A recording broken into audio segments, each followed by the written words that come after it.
Are you frustrated with trying to figure out how to make a bar chord on an acoustic guitar? Well, I'm going to show you in 7 easy steps how to be able to make a bar chord properly. The first step that we're going to do is we're going to take our index finger and we're going to lay it across the frets, but we're not going to start at this first fret. We're actually going to start on the 5th fret.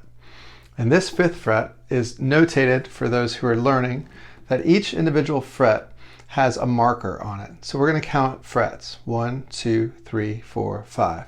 We're going to put our finger on the 5th fret, the entire index finger. It's going to cover all 6 strings.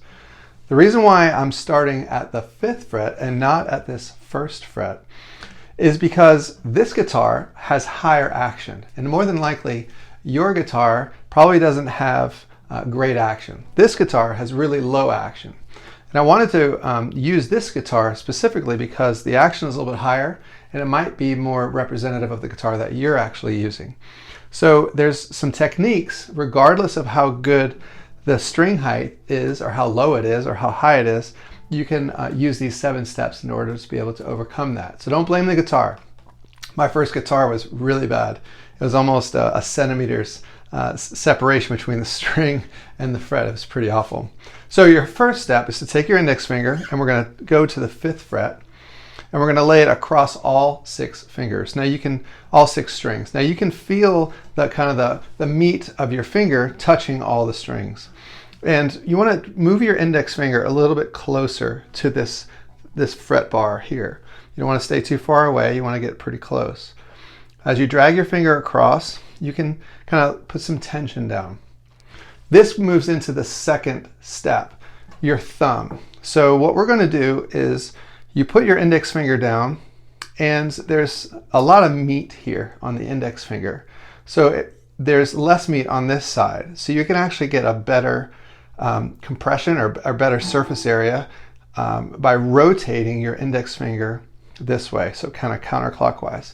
When you do that, put your thumb behind your index finger and squeeze, kind of like that.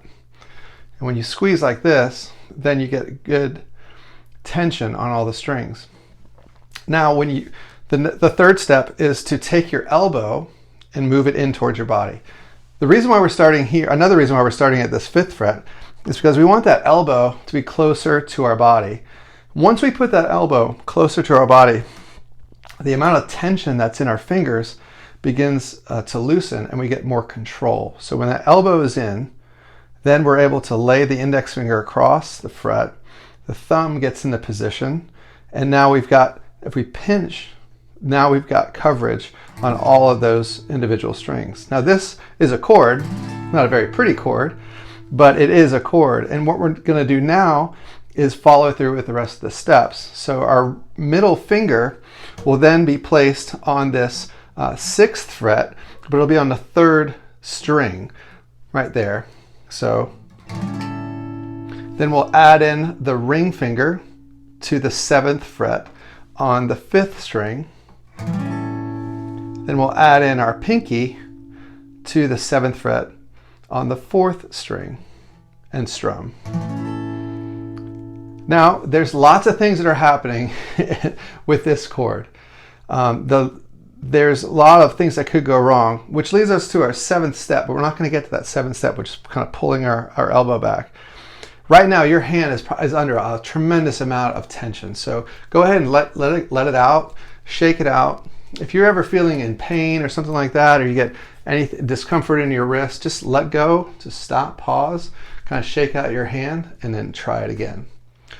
So we'll go through it again, and I'll do it a little bit faster, but I want to share a tip when you put your thumb behind the neck of the guitar.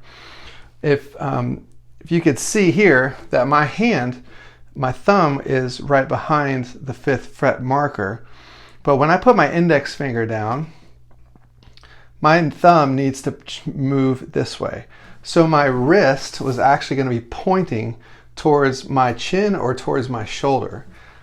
So you might have assumed that this is just a straight up and down chord, but it's really not, because when I have my thumb positioned here, my hands kind of twist this way. And that's how I can get all that tension. Something really interesting, a friend of mine who was in his his residency at a hospital. He was doing some hand surgery, and he was telling me that your grip strength is in your pinky and in your thumb. So if you were to grab something without your pinky, you wouldn't have full strength or full ability to really kind of tighten down with your hand. But once that pinky's involved, then you have real strength that's involved. So when you make the bar chord, so your index finger, roll it, thumb behind the index finger, position your middle finger, ring finger. When that pinky comes down, that thumb can actually slide to this position on the fret. It kind of goes like that. And that allows you then to be able to make that chord cleanly. The 7th step is your right hand. Now, lefties, if you're lefty, it'll just be the opposite. Everything I'm telling you is totally transferable for my lefties.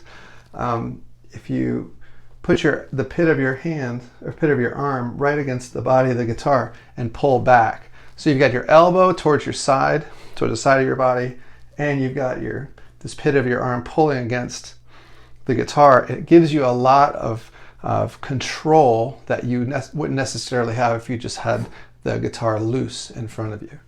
Playing the acoustic guitar, especially for beginners, it's really difficult in order to be able to do it. It's going to take time. So don't be totally upset with yourself that you can't make this chord cleanly on the first try. This A major chord is a great way to start.